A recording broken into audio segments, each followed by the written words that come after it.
मतलब गाइस आज हम खेलने नहीं वाले, आज हम देखने वाले हैं हॉरर रिएक्शन वीडियो। और गाइस अब मैं इस पर रिएक्शन देने वाली हूँ। और गाइस ये वीडियो जो हम देखने वाले हैं ये स्कैरी पम्पकिन की नई वीडियो है। नेहा ने घबराकर उस कमरे का दरवाजा जोर से बंद किया। उसके हाथ कांप रहे थे। दिल इतनी तेज धड़क रहा था जैसे सीने से बाहर निकल जाएगा। दरवाजा बंद करते ही अंदर से अचानक एक भारी डरावनी आवाज गूंजी। ये घर मेरा है, निकल जाओ यहाँ से। नेहा की सांस जैसे रुक गई। उसने एक पल भी वहां रुकने की हिम्मत नहीं की। वो मुड़ी और सीढ़ियों से लगभग भागती हुई नीचे उतरने लगी। उसके कदम लड़खड़ा रहे थे। नीचे पहुंचते ही उसने हाँफते हुए दीवार पकड़ ली। उसकी आंखों में साफ डर दिखाई दे रहा था, लेकिन नेहा को तब नहीं पता था कि उस रात जो उसने देखा था वो इस घर की असली सच्चाई का सिर्फ एक छोटा सा हिस्सा था। इतना ही डर लग रहा है तो गाइस चली क्यों नहीं जाती? ये घर छोड़ के चली क्यों नहीं जाती? अलग ही बंदी है।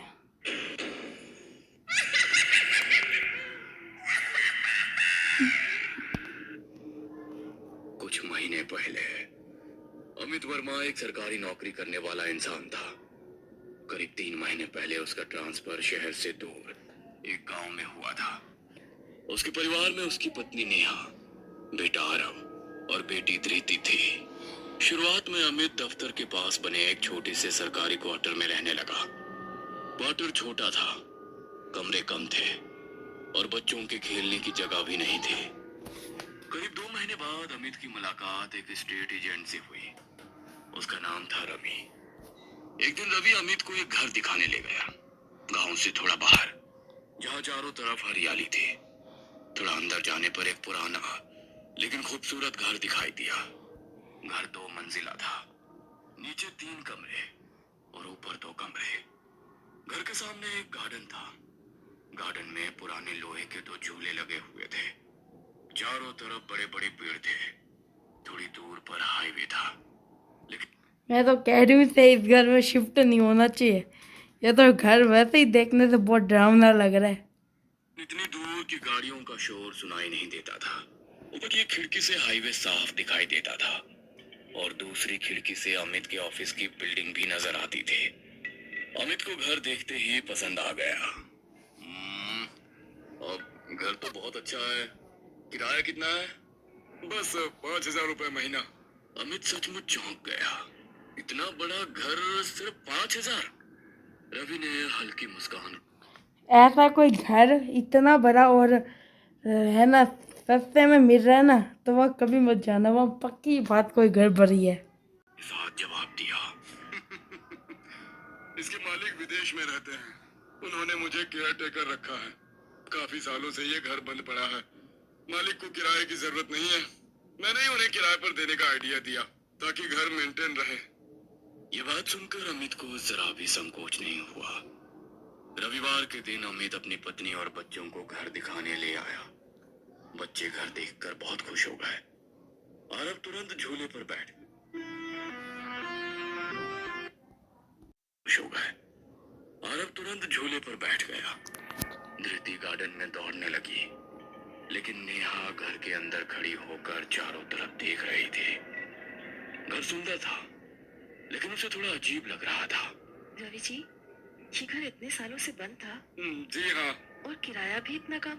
घर पुराना है और शहर से दूर है। यहाँ कोई रहना नहीं चाहता। सब शहर में रहना चाहते हैं। इस इलाके के कई लोग अपने घर किराए पर देकर शहर चले गए हैं।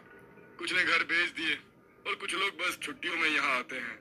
रवि की बातें सुनकर नेहा पूरी तरह संतुष्ट तो नहीं हुई, लेकिन अमित को घर बहुत पसंद आ चुका था। अमित ने रवि को टोकन दे दिया। अगले महीने वो अपने परिवार के साथ उस घर में रहने आ गया। अमित शुरू से ही नास्तिक था, इसलिए घर में गृह प्रवेश की पूजा नहीं हुई, ना ही घर में कोई मंदिर रखा गया। नेहा धीरे धीरे घर की सफाई करने लगी। 3-4 दिनों में नीचे के हिस्से की सफाई पूरी हो गई। सब नीचे ही रहने लगे। आरव और धृति ऊपर नीचे दौड़ते रहते थे, लेकिन नेहा उन्हें बार बार रोकती। ऊपर मत जाओ, वहाँ बहुत धूल मिट्टी है। जब तक ऊपर की सफाई नहीं होती कोई ऊपर नहीं जाएगा। तुम दोनों गार्डन में खेलो। अमित ने रवि से कहकर एक माली बुलवाया और गार्डन की सफाई करवा ली। गार्डन साफ होते ही बच्चे वहीं खेलते रहते थे।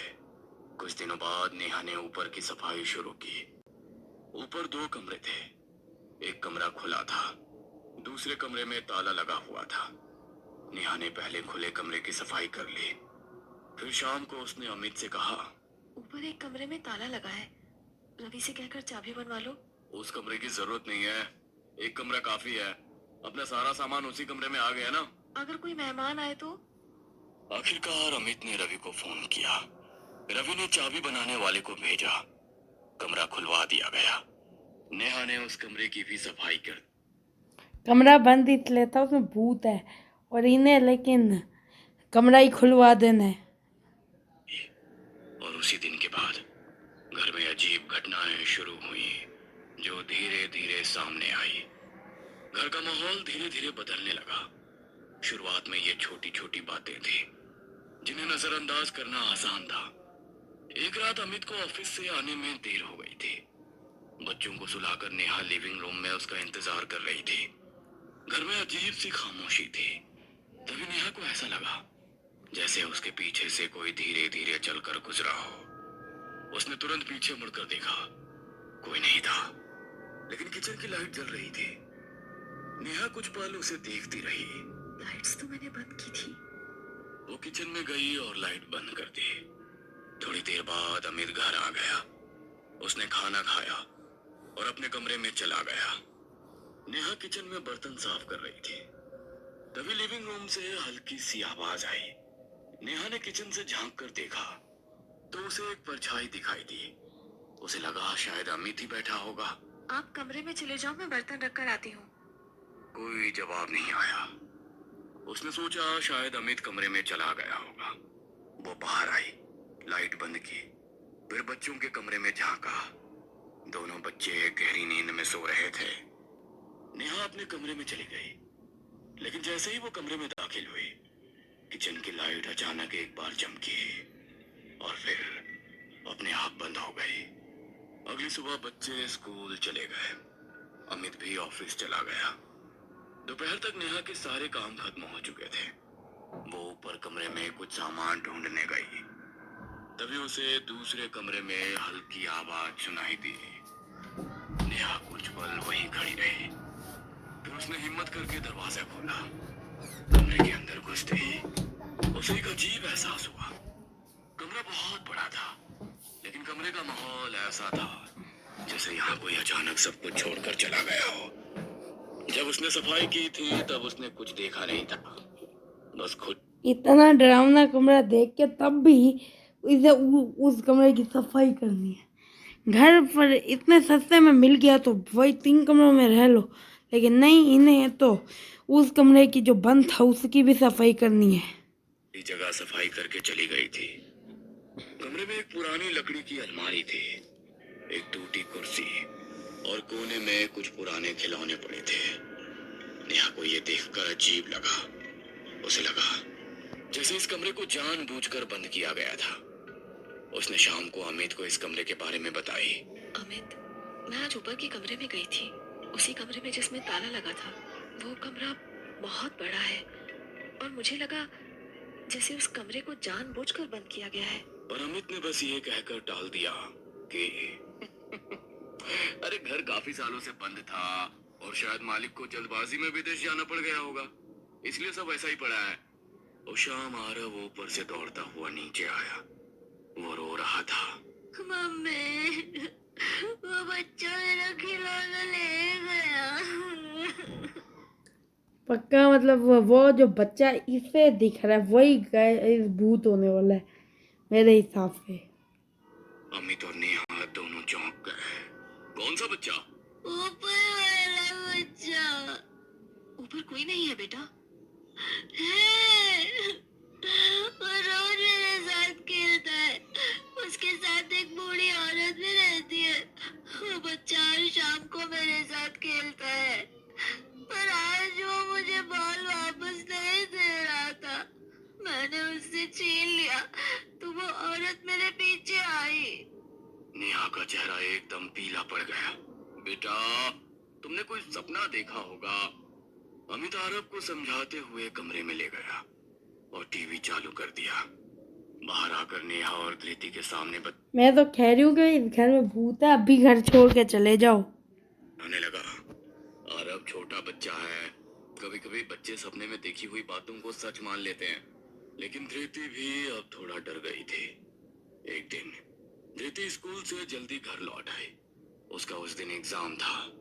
उसने घर की बेल बजाई, लेकिन बेल बजते ही दरवाजा अपने आप खुल गया। धृति थोड़ा चौंकी। वो धीरे धीरे अंदर गई। किचन से खाने की खुशबू आ रही थी। मम्मी, कोई जवाब नहीं आया। वो किचन की तरफ बढ़ी, लेकिन जैसे ही वो किचन के पास पहुंची, खाने की खुशबू अचानक सड़ने की बदबू में बदल गई। धृति ने किचन में झांक कर देखा और उसकी चीख निकल गई। जमीन पर एक बूढ़ी औरत और एक छोटा बच्चा बैठे थे। दोनों जमीन पर बैठकर खाना खा रहे थे। अब तो लड़की ने भी भूत देख लिए हैं और इनके माँ बाप घर छोड़ के जाने को राजी ही नहीं है। लेकिन वो खाना सड़ा हुआ था, काला पड़ा हुआ, और उससे भयानक बदबू आ रही थी। धृति डरकर घर से बाहर भागी। तभी सामने से नेहा और आरव आते हुए दिखाई दिए। धृति दौड़कर नेहा से लिपट गई। मम्मी, मम्मी अंदर कोई है। नेहा का दिल जोर से धड़कने लगा। उसने तो दरवाजा लॉक किया था, फिर धृति अंदर कैसे गई? नेहा ने तुरंत अमित को फोन किया। अमित, इस घर में कुछ अजीब है। आप अभी घर आ जाओ। नेहा ने अमित को धृति की सारी कहानी सुनाई। उस रात नेहा बच्चों के कमरे में गई। आरव जाग रहा था। मम्मी, वो बच्चा मुझे खेलने के लिए बुला रहा है। कौन बच्चा? वही जो अपनी नानी के साथ ऊपर रहता है। धृति भी डरकर बोली। मम्मी, वो दोनों मुझे बार बार दिख रहे हैं। तभी अचानक ऊपर से कुछ गिरने की तेज आवाज आई। नेहा का दिल दहल गया। दोनों बच्चे भी डर गए। वो बच्चों को अमित के कमरे में ले गई। अमित सो रहा था। उसने बच्चों को वहीं बिठाया और धीरे धीरे ऊपर गई। पहले कमरे में सब ठीक था। फिर उसने दूसरे कमरे का दरवाजा खोला और वहीं उसने उन्हें देखा। एक बूढ़ी औरत और एक बच्चा दोनों जमीन पर पड़े थे। उनकी आंखें खुली हुई थी, सीधा नेहा को देख रही थी। नेहा ने डरकर दरवाजा बंद किया। तभी अंदर से आवाज आई। ये घर मेरा है, निकल जाओ यहाँ से। नेहा डरकर भागती हुई नीचे आई। अगले दिन अमित ने रवि को बुलाया। रवि ने सुझाव दिया। देखिए, शहर के पास एक पैरानॉर्मल इन्वेस्टिगेटर है, शायद वो कुछ पता लगा सके। शाम को डॉक्टर अंशुल मेहरा और उनकी सहायक मोनिका घर आए। उन्होंने पूरे घर में उपकरण लगाए। EMF meter, temperature sensor, voice recorder. जांच करते हुए वो ऊपर वाले कमरे में पहुंचे। ईएमएफ मीटर अचानक तेज आवाज करने लगा। अंशुल गंभीर हो गया। यहाँ कोई प्रेजेंस है। उन्होंने आत्मा से संपर्क करने की कोशिश की, लेकिन अचानक सारे उपकरण बंद हो गए। सभी की बैटरियां एक साथ खत्म हो गई। अंशुल और मोनिका एक दूसरे को देखने लगे। ये आत्माएं बहुत शक्तिशाली हैं। अंशुल ने अमित का संपर्क महाकाल गिरी नाम के तांत्रिक से करवाया। महाकाल गिरी ने तुरंत घर खाली करने को कहा, लेकिन अमित ने मना। मैंने तो पहले ही कहा था घर खाली कर दो।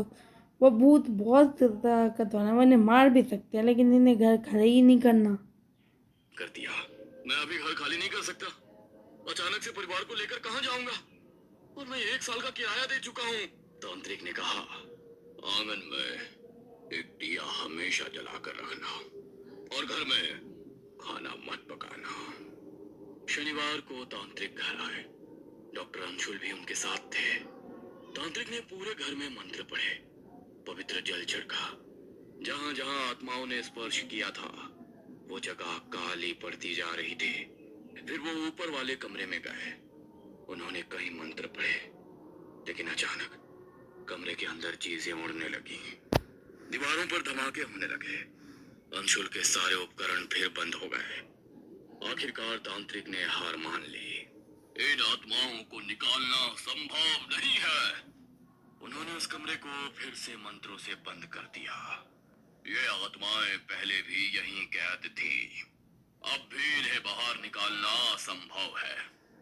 अगर आप लोग यहाँ रहोगे तो ये अपनी मौजूदगी दिखाती रहेंगी। अमित ने आखिरकार घर छोड़ने का फैसला किया। उन्होंने घर खाली कर दिया।